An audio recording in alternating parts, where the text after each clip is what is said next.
Hello, everyone, and welcome to another episode of Peg City Chat with Nat. It's that time of year, folks, tax time. Now, it doesn't matter whether you're in Canada, whether you're in the States, whether you're in any country. Tax time is typically around the same time of year in the spring. April 15th, I believe, is the deadline in the States. And so Americans across the country need to get your taxes in order. I know I'm slowly getting my receipts together, but I'm here to talk with a very wonderful woman who is a personal finance columnist and best-selling author. Her name is Patrice Washington. Patrice has built her fortune, unfortunately lost it all, but then she reinvented herself and gained it all right back. And we're going to talk to her about how she did that and how we can get some great tips for tax time this year. So hello, Patrice. How are you? Hi, Natalie. I'm good. Thank you for having me. Thanks for having me. I'm so excited. I'm very much, I'm a mom of three, so when I'm thinking about tax time, I'm thinking about what are all the possible potential avenues I can get that last dollar. So, I mean, but some people obviously have gone through the recession like yourself, and they're still kind of struggling to rebound from that. So what can people do to get back on top? Well, Natalie, I think a lot of people, when I get this question, expect me to say something about credit or budgeting. And I think those things are so important. But what I learned in my own journey after having a successful business, losing it all in the recession and rebuilding, was that at some point I had to take personal responsibility for what happened. Now, I know that sometimes people think that's a little harsh, but I realized for myself that when we went through the recession, my husband and I, and lost everything, for a period of time, there were times when we would get together with friends or family or colleagues, and we would point the finger at everyone. We wanted to blame everybody, the government, the economy, the banks, whoever would listen and whoever would allow us to blame them, we blame them. And it got to this point where we were so involved with blaming everyone else that we hadn't taken a hard look at ourselves and thought about, what did I do to get into this mess? It wasn't just that the banks failed, but there was something that I might have been failing at. Maybe some of my own behaviors were not the best, and it contributed to this. And so, I realized that once I was able to take responsibility, it put me back in control. It put me in control of what my future could look like because it wasn't in the hands of everyone else.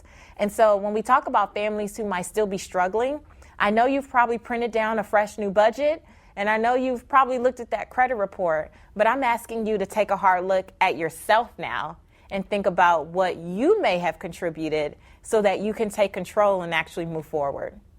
Well, and it's so funny because behaviors are hard to change, right? I'm a human resource professional by day, and so when we think about people in the workplace or whatever they're doing, it's their behavior that's hard to change.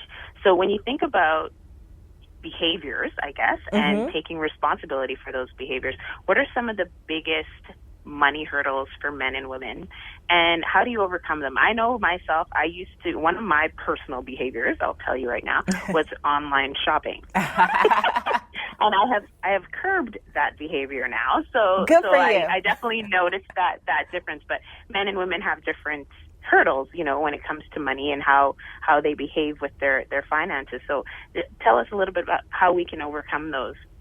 Well, I wrote one of my books. It's called Real Money Answers for Every Woman. And the other book is called Real Money Answers for Men. And so through the process of writing both these books, I looked at people that I had worked with for years, individuals and families, and I also did focus groups to help me with the process. And one of the money myths that I always challenge people to look at in their own lives, for women in particular, was, this notion of I work hard so I deserve it. And so, when you were clicking around, Natalie, you probably said that, right, a few times. I'm like, that first needs to be in my hand. That first needs to be in my hand.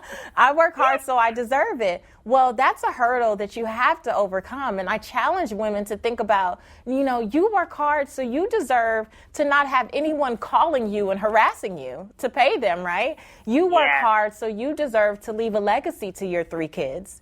You know, you work hard, so you deserve to start that dream business. That's what you deserve. Do you really deserve another pair of black boots? Or do you really deserve another cute pair of jeans? Or do you deserve something more meaningful and fulfilling? And typically, I find that when you're in that space, there's something that's not being fulfilled. And so you're looking to fill it with these things that we buy online or these things that we walk in the department stores and buy. And so that's a hurdle that we have to overcome. We have to ask ourselves, why am I really doing this? Because it's really not about how cute this bag is. Yeah, although they are. Although they are, that's not what it's about. So for women, I really challenge us, you know, to look at that as a hurdle. Like, why am I doing what I'm doing? And then, you know, take the steps to recondition. Because I believe that you can't recondition what you don't first recognize. But it takes having an honest conversation, right? And then with the fellas, with the guys, you know, one of the myths that I learned with them is that they believe that they're excellent with money just because they were born male. Yes. And that's crazy, you know? Oh, my gosh. My fiance, I hope he's listening because, oh, my gosh. It's, you know, I was a single mom for a long time. Then we got together and we had to mend our, you know, or build our finances together. Mm-hmm. And so, yes, that whole attitude of I'm the guy. I run the finances. I know what I'm doing. Yeah. No. And not necessarily, right? Not necessarily. Right. So with the guys, I always want to remind them that, you know, no one's judging you. I'm definitely not. You know, no one's judging you. It's nothing to be ashamed of. It's nothing to be embarrassed about. But if you're not good with managing money, you have to be okay with saying that so you can get the help that you need. As long as you walk around with this air that you've got it all together and you really don't, you're going to end up, you know, coming close to retirement and going, man, I should have asked for help 10 years ago, 15 years ago, 25 years ago. And it doesn't have to be that way. So let's get over the hurdle of thinking that because you're a man, you automatically understand money. You probably don't, because it's not something that you're born with. It's a learned behavior. And so it's okay if you didn't learn that in childhood. It's okay to say, you know what, I'm 25, I'm 35, I'm 45, but I'm ready to get the help that I need to move forward. Well, you know, you touch on a lot of different key words here. So behaviors, responsibility, those are two major keywords when you're talking about finances. And so when you think about habits, what are some of those habits financially that really can have a big payoff for people? Well, I think the number one habit that can have a really big payoff is budgeting. Now, I know that so many people, Natalie, when we talk about budgeting, their brows furrow, they get all upset, they think it's all about deprivation, but it's not. It's not. It's really about discipline. And budgeting is the foundation for you to save, for you to pay off debt, and for you to just manage your life wisely, right? It's about not going every week like, man, where did my money go? You know, budgeting is about saying, I know exactly where my money went because I sent it there on purpose, right? And so budgeting is at the forefront of the best habit that you can create. And I often remind people who say, well, I don't make enough money to budget. Well, when my 7-year-old daughter gets $10, I make her budget it. So if you make anything more than my 7-year-old daughter, that's totally enough to budget, because what you're trying to do is build a muscle. You're trying to make it a habit. You're trying to get the momentum in place. So when you start to budget with $1,000, when you do get that $1 million payday, you'll know what to do. But don't assume that you can jump to that level. And if you don't have this muscle in place, make the right decisions, because more money doesn't mean that you'll be smarter with money. It means that you'll have more to mismanage. Well, and something you touched on there with budgeting, it doesn't have to be difficult. No. Especially in this day and age, there's pretty much an app for everything. Some of the people who aren't into technology will get, you know, an Excel spreadsheet. There's templates on Microsoft Word or whatever, Excel. It's an easy thing to do nowadays. So I think a lot of people first come up with that, oh, I can't do it, I don't have time, I don't know how to do it, blah, blah, blah. There's so many resources, which I'm sure you'll share. But, you know, there's really no excuse, is what I'm trying to say. I agree with you. No excuse. So before we wrap up soon here because I want to get to the tax part of things. How are people able to make the most out of their tax refund? Because I know of friends, I'm not even going to say myself because I've never done this, but I'm going to say I know of some people who have, it's tax refund, I got that money back, and I'm going to go splurge. I paid that into the government. It's coming back to me now. I'm going to go splurge. I'm going to go do this. I'm going to go buy this. I'm going to take this trip. How can people really maximize their tax refunds and be intelligent about it? Well, let's start with how they can maximize the tax filing experience as a whole. So there's a way to save and plan before you even get the refund.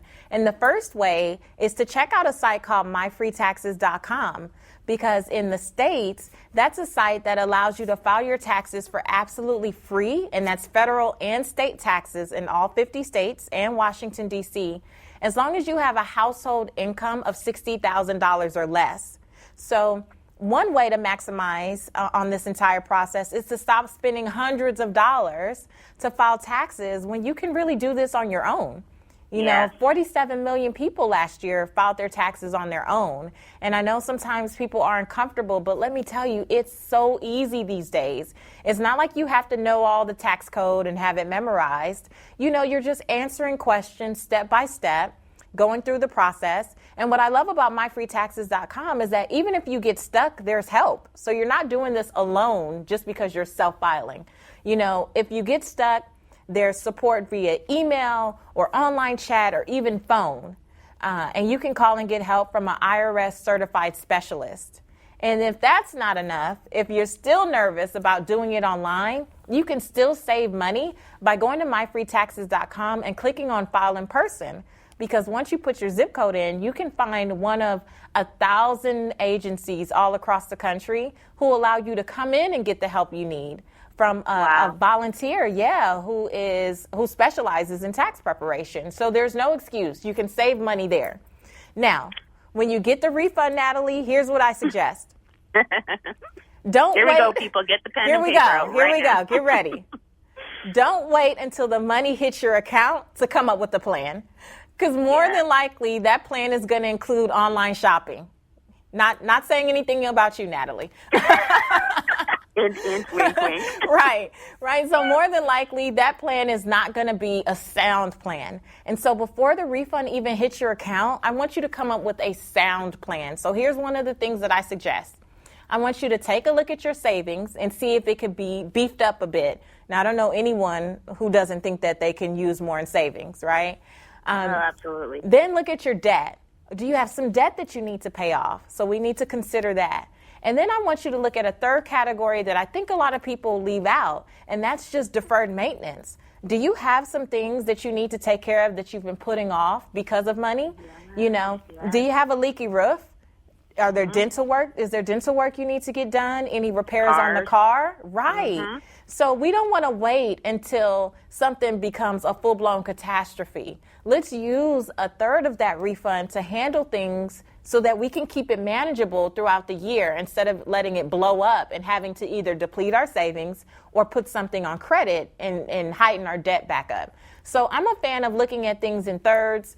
Take a third of the money, put it towards your savings. Take a third of it and put it towards any outstanding debt. And take a third and handle your business so that things don't have to blow out of proportion. Well, I thank you so much for these tips. And I think it's important to recognize that when there is the opportunity for just never mind Canadians, but Americans as well, to make sure that they're taking note of these perfect tips. So thinking about your savings, thinking about your debt and deferred maintenance, those I haven't thought about it in that way. So thank you for listing it like that. You're Very welcome. inspiring, and all of these skills are transferable. This is not something that you have to worry about if you're, it's transferable skills. These are habits and behaviors that anyone can use. And so I'm really happy to tell everyone that myfreetaxes.com, it says it in its name, my free taxes. Kind of gives it away. Kind of not hard to figure out. And Patrice, your real money answers and your Your inspirational personal finance tips are awesome, and I thank you so much for taking the time out of your busy day just to chat with little old me over here. I appreciate you, Natalie. Thank you so much for having me. Awesome. Have a wonderful day. You too.